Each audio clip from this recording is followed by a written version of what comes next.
How everybody doing?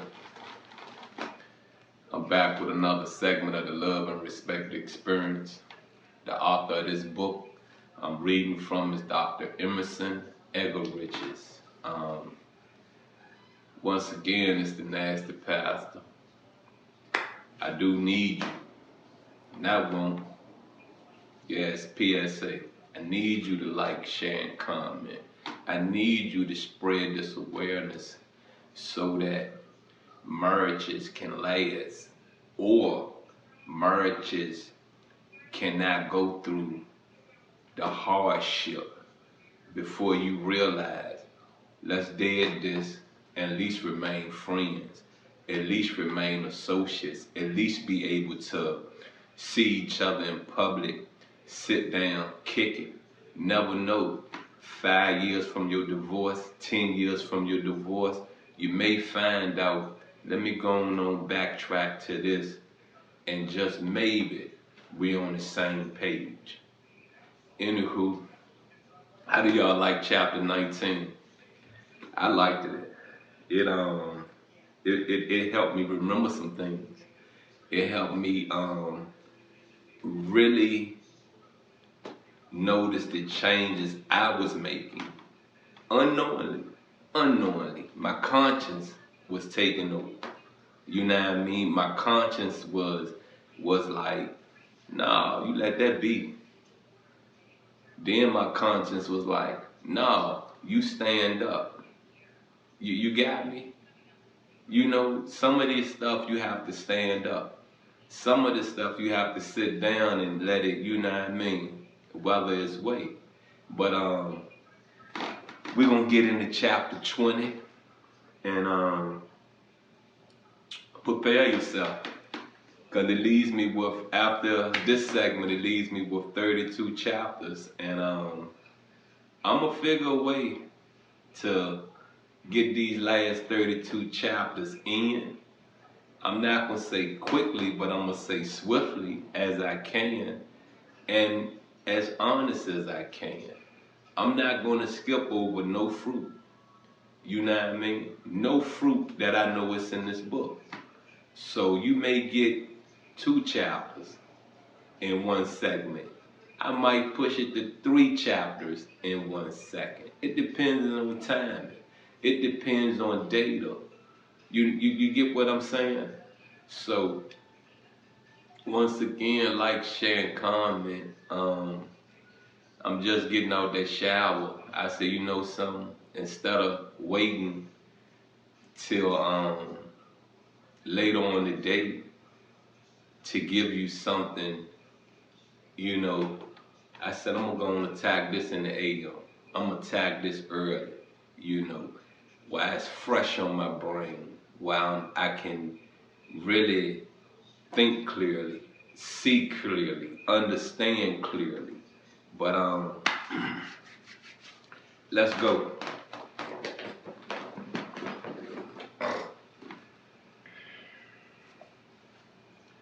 Chapter 20 deals with sex and affection, a two-way street.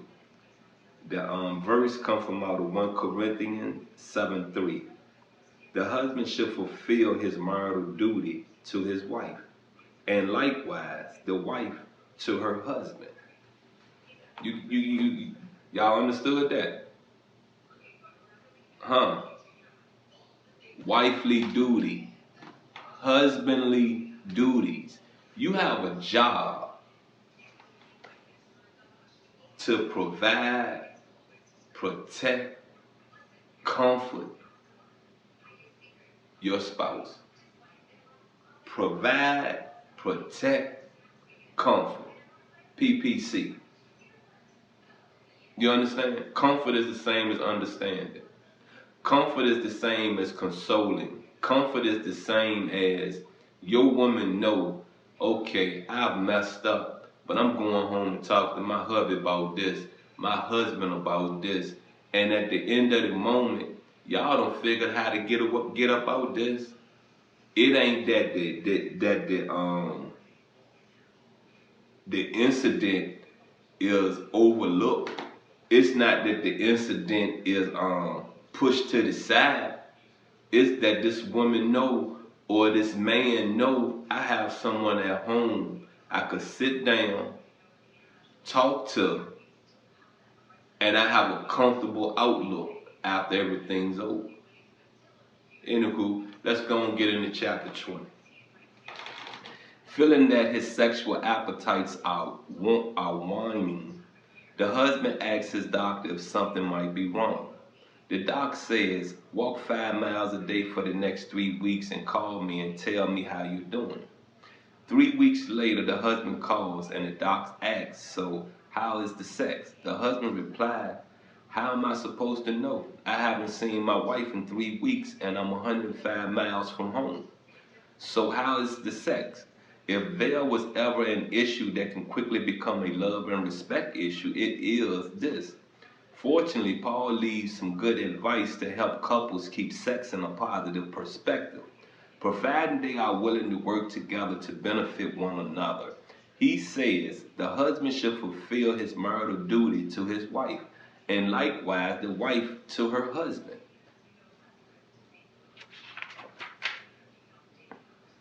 That's what it says in the New International Version. And almost the same wording is in the New American Standard Bible. At first glance, it sounds as though Paul thinks sex is an obligation to be done begrudgingly if necessary. I don't know what begrudgingly means, so what I'm gonna do, if you got time, I'm gonna go on and get my other phone and I'm gonna look that up. Back. The word is begrudgingly. Where that word? Begrudgingly.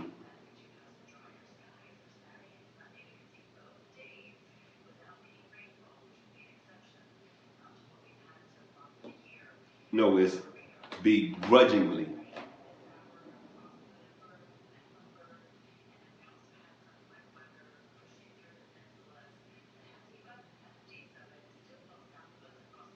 Okay, it's reluctantly or resentfully. He somewhat begrudgingly accepted a reduced role for the better of the team. So the example that I can understand from this is this right here. Give you a prime example. There's been times, and being that this chapter is about sex, I'm gonna leave it on sex. There's been times I didn't want to have sex. There's been times the wife whom was didn't want to have sex.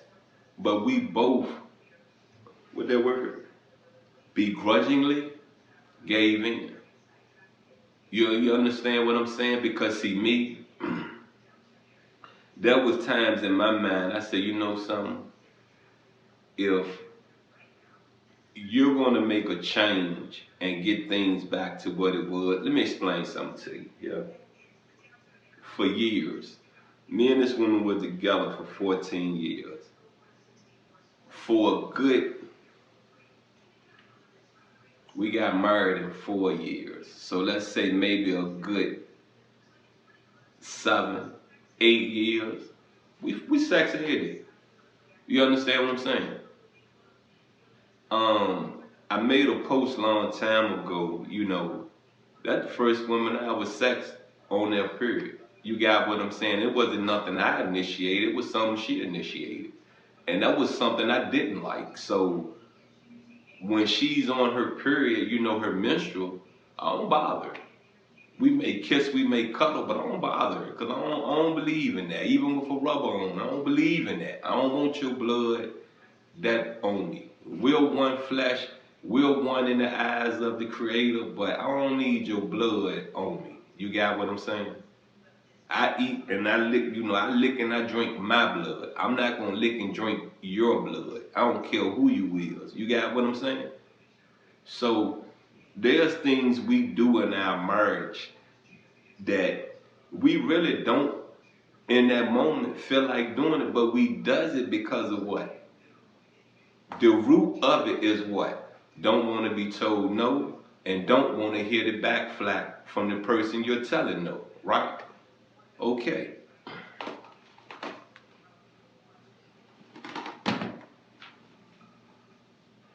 And true enough, the Greek word here for duty means we are to give the other person what is due, as if we have a debt to pay. There is, however, another way to translate this Greek word that throws light on the problem. Husband and wives should be fair with each other about having sex. And in the Phillips transition, we read the husband should give it to his wife what is due to her as his wife, and the wife should be as fair to her husband. When fair play precedes foreplay, husband and wife are tuned in on satisfying each other sexually and affectionately. You get that? See, an intimate relationship, because see, a relationship is more than two people saying that they go together. You know what I mean? A relationship is a friendship. A relationship, you could have a business relationship. You could have a work relationship. You could have a relationship with the clerk at a store you go to every day, or however you go to your favorite store. You feel me? You could have a social media relationship because the person you have friended, when both of y'all are online together, y'all do what? Communicate. Y'all do what? Share information, right? Okay. We're speaking on an intimate relationship. We're speaking on two people that are committed to each other. And you have a how to put it? You know, you have a role to play mentally and sexually. See, if you tell the truth to yourself, and I'm gonna say it again because I said it in chapter 19 reading. If you tell the truth to yourself, it's easy to tell the truth to others. When you meet a person, it starts off physically anyway. It can never start off mentally because of the simple fact you haven't tapped in, you haven't had enough conversation to be attracted to that person mentally. So what does it really, like, what really gravitates you to that woman, to that man?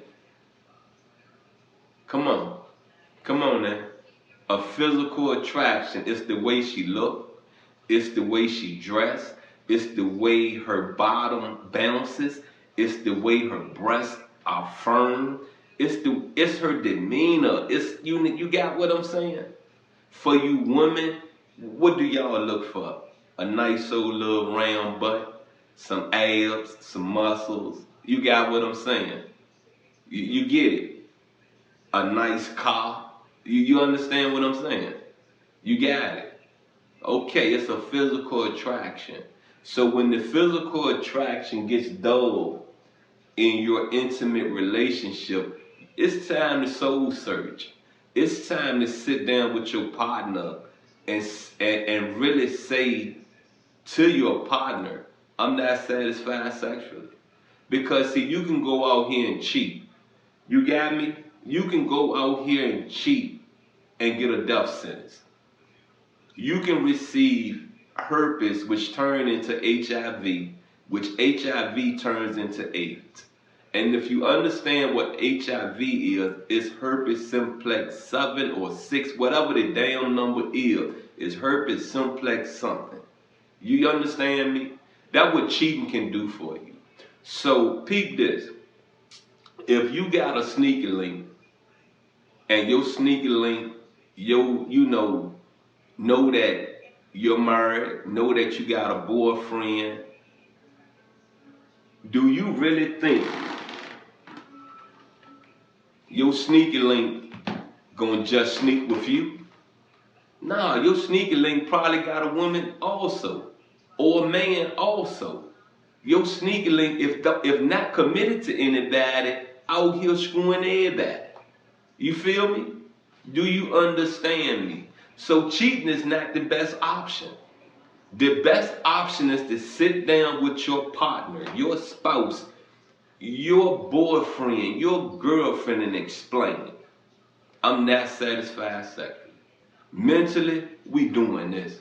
We really doing this, but it's a part of this relationship, this marriage that's missing, and it need to be fixed. Not want to be fixed, need to be fixed. And what you men don't get, you give yourself up. Because see me, if you ain't sexing me, who are you sexing? You feel that? A woman want it just as much as a man want it. A man want it just as much as a woman want it. So if you're in a relationship and you're not giving it up to the person you're in a relationship, who are you giving it up to? Huh? Common sense, right? But all we like to do is argue about it, stay in denial about it, or go out and do what they do, right? It's time to stop doing what others do to you. It's time for you to say to yourself, you know something? I'm done with somebody that can cheat on me. Because all you really have to do is sit down and explain some things to me. Maybe we need some books. Maybe we need to go to counseling. Maybe, just maybe, I need to really give you me. I need to give you me with no boundaries.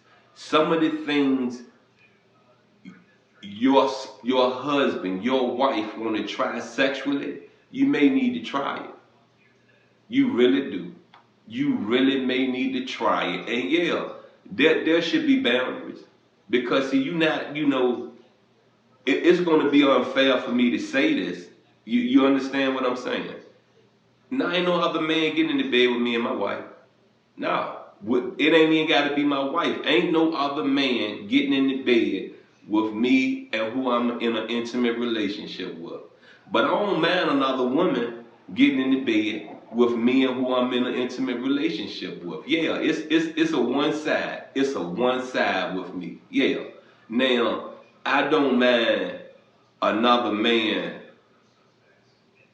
Well, I can't say that because if you're my woman, ain't no other man. I don't feel right no other man sexing you. Now you just some randomly little hit, something I can call up and say, hey, let's go do. Yeah, I don't care. I bring another man with me. We run a train on you. We ain't doing it together. After I'm finished or after he finished, then you go follow up. You understand what I'm saying? But we ain't both gonna sit there and break you down together. I ain't for that. You got what I'm saying? Germs get passed that way. Diseases get passed that way. So I ain't even with that one. You feel me? I really ain't with seconds. I'm not the one to be the caboose. I'm the one to be the front of the train. You got what I'm saying? Whatever that part called. Cause I don't think if it's called a caboose, I'm the caboose. You understand? I want to hit it first. Now y'all going on get it. You understand me? But anywho, most problems erupt in marriages and intimate relationships sexually. For real. And most men, they're so, how to put it, so scared to voice their opinion, to voice how they feel because they're scared the woman that they're speaking to is going to out them and going to leave them alone and have an attitude with them. See, somewhere along the line, your mama taught you that woman is always right, and that's a lie. You understand? Men is not always right, and woman is not always right. But what we're supposed to do, we are supposed to learn to disagree to agree. You get me? Do you get me? It's a known fact we're opposite, and opposite sexes attract each other. So somewhere down the line, information was given wrong because of the vindictiveness in you, the hurt in you. You feel me? You get it? Let's go and get back to this reading because I ain't gonna spend all day on this. There is, however, another way to translate this Greek word that throws light on the problem. Husband and wives should be fair with each other about having sex. And in the Phillips translation, we read the husband should give to his wife what is due to her as his wife, and the wife should be as fair to her husband. When fair play precedes fair play, foreplay, Husband and wife are tuned in on satisfying each other sexually and affectionately. Let the husband render to his wife the affection due her, and likewise also the wife to her husband. Each is focusing on giving, not receiving, and that makes sex an entirely different ballgame from the one too many couples play, which often leads to making it an issue that obscures the real issue, feeling unloved or disrespected. Over the years, I have received literally thousands of emails from spouses who struggle with the issue of being fair with each other about sex. Typically, the husband's primary need is for sexual release, which only his wife can meet, and the wife's primary need is for affection and a feeling of emotional connectedness. There are exceptions to these general leanings. For example, I get emails from a substantial number of women who say they are the ones who need sex more often. Not surprisingly, if one spouse's need is not met, he or she will not be inclined to want to focus on the need of the other. And so it seems to be a standoff. The wife can say lovingly, meet my needs for affection and connection, and I'll respond sexually. The husband can answer respectfully, meet my sexual need. Since you alone can meet that need, and I'll respond to your emotional needs. This is the kind of quid pro quo dance many couples do. But it is not what Paul means in Corinthians 7. When he talks about being fair to one another, obviously Paul is not saying one spouse can mandate sex for affection, or that the other can mandate affection for sex. Sex and affection are the best proving grounds to help you and your spouse grow in love and respect for each other, physically, emotionally, and intimately. Look at the sexual aspect of your relationship as a complement to how important you are in your spouse's life. You are the only person who can meet this need in your spouse. Peep this, because we got two more, I forgot what the paragraphs. We got two more paragraphs to go, but you get what this man said in this book.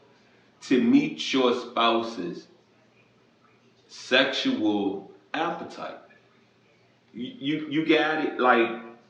Like peep this, right. I'm gonna do a checklist on you. Mentally, we're compatible. We agree with the primary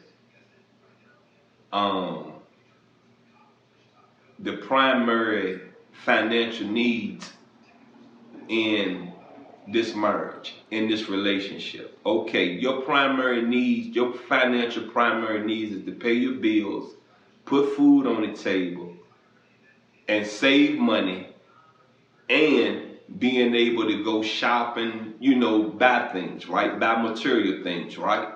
Those are your primary financial needs, right? Okay. Check that off. Boom.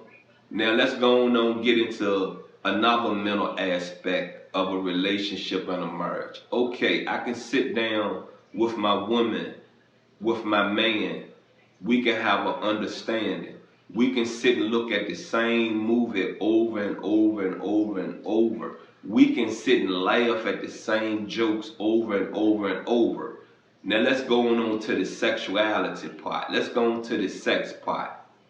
Man, he hit it good when we first, got together, but he don't hit it like that no more. Why not figure out what happened? Because all it takes is an argument. That's all it takes. It takes one argument for you to look at your spouse differently. One disagreement. One loud disagreement for you to look at your spouse differently. So if you really love your spouse, you really understand the mental, what they say? What he said? He said mentally,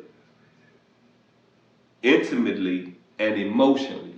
If you understand those three things about your spouse, don't wait a year from now to address it. Don't wait a week from now to address it. Address it right in that moment. address it then. Because see, a year from now, I don't remember that.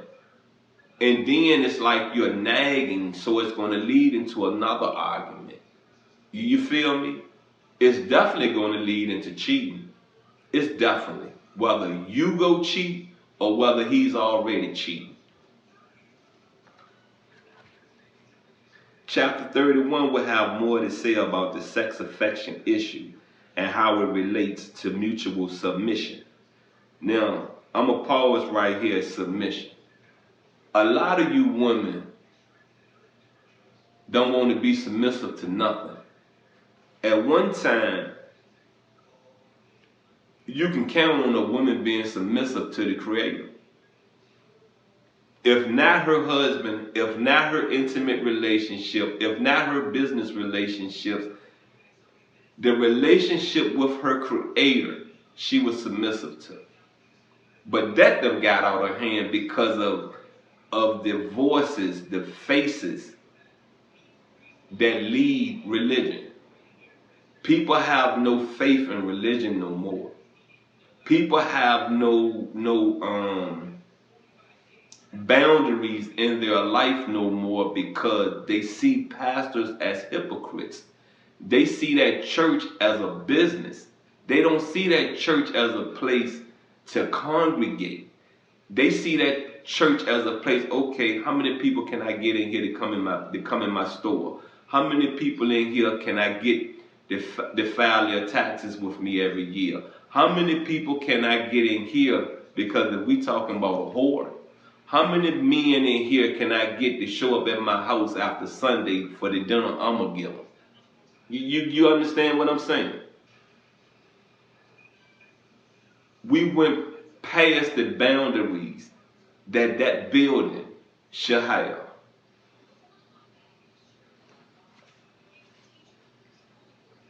For now, however, focus on the fact that the two of you have legitimate pink and blue needs that must be met fairly, lovingly, respectfully. Neither is wrong, just different. If one partner is not being as responsive as the other might like, Christ is calling someone to make the first move. Maybe he is calling both of you. As two mature people, can you talk it through and work it out?